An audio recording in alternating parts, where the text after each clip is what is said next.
Hi guys, welcome to my vlog.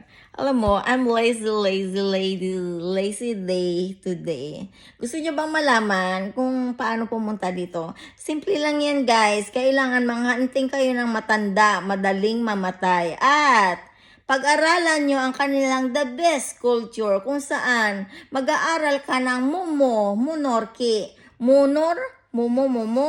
Monorki. Kung saan may kiki na punong-puno ng muri na kailangan mong pag-aralan kung paano luin at palabasin sa iyong mukha. Ayun guys.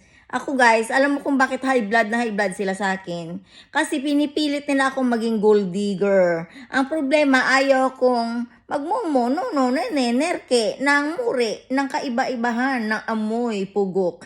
Ayun guys, kaya hina-high blood sila sa akin kasi ayaw kong maging gold digger. At sabi nila, nag-asawa lang daw ako dahil sa papel. Hanggang ngayon guys, gusto pa rin nila akong maging illegal. Nag-ano na ako nag-apply na ako ng permanent under sa pangalan ng anak ko kasi Danish citizen siya.